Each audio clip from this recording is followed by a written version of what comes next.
फगुआ के महीना चढ़ल बा। भौजैया नंदी से कहलस के न दो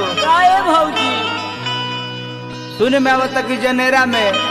गेहूं के खेत में सरसों के खेत में जाकर तू भेंट करता रे मुरई ले कि नाहे को दी परसों नु कोई रहे कि पोलियो मारल पिलवाइल बगल लगाइल बनी वो बगल में जाकर दशरथिया कमरा पहुंचा दो। भौजैया कहतिया बबुआ होली में ननद चोली अरे ना सवैलू हाकी ना हो कहतिया बबुआ होली में ननद चोली ना सवैलू हाकी ना हो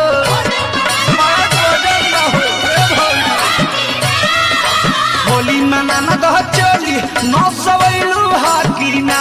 हो सारा सो में सुतलू हाने होइलू हाकी ना हो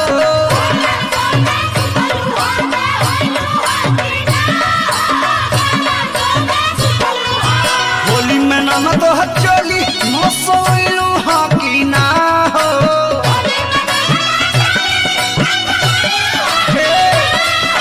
होली में ननद चोली ना सवैलू हाकी ना हो सारा सो में सुतलू हाने होइलू हाकी ना हो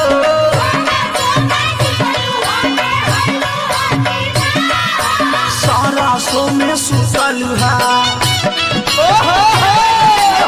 ए बबुआ बिक्की जी खाली पाने बचबो अरे पूरी टोली के बुला लो बना रहा चलो बुच्ची भैया के आनंद मिल पा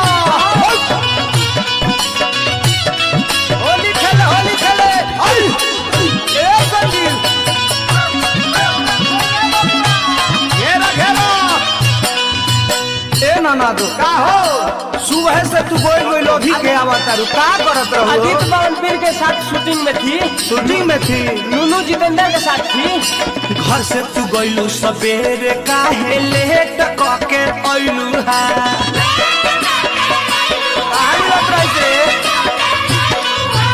ओढ़ानी बिछा के कह भेंट कहाँ कैलू हा घर से तू गइलू सवेरा काहे लेट कके अइलू हा ओढ़ानी बिछा के कह भेंट कहाँ कैलू हा गइलू हा बाधारी मुरई खैलू हा कि ना हो गइलू हा बाधारी मुरई खैलू हा कि ना हो सारा सो में सुतलू हा ने हैलू हा कि ना हो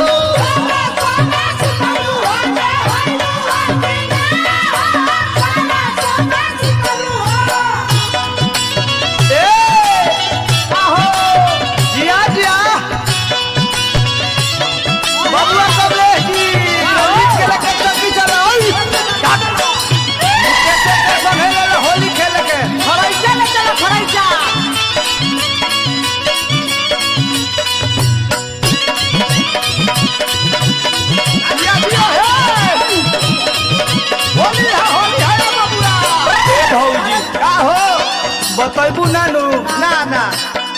रोहित रहले संजीव रहले उहे बस स्टैंड वालू चढ़ते फागुनवा ननद लागतारू खुश हो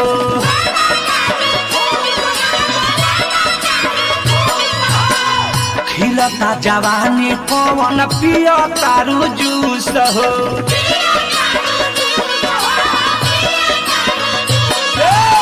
चढ़ते फागुनवा ननद लगतारू खुश हो खिलता जवानी कवन पिया तारू जूस हो सौसे अंग रंग लगवैलू हा कि ना हो सौसे अंग रंग लगवैलू हा कि ना हो सारा सो में सुतलू हा कि ना हो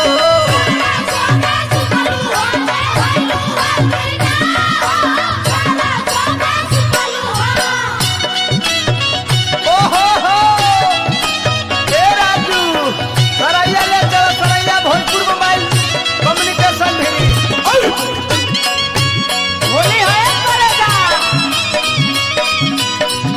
ये है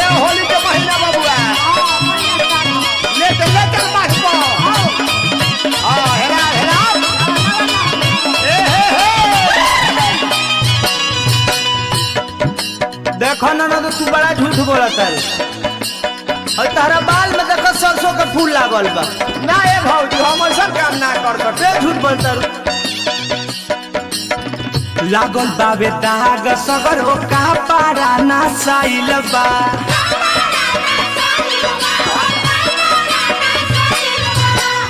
और न बिहारी कहे चीज तोहर खाइल बा। ए भौजी लागल बाबे दाग तोहरो का पारा ना साइल बा। और न बिहारी कहे चीज तोहर खाइल बा। लाजबतिया पर मध से बतैलू हा कि ना हो। लाजबतिया नीरज से बतैलू हा कि ना हो। यार संगे सुतलू हने हैलू हा कि ना हो।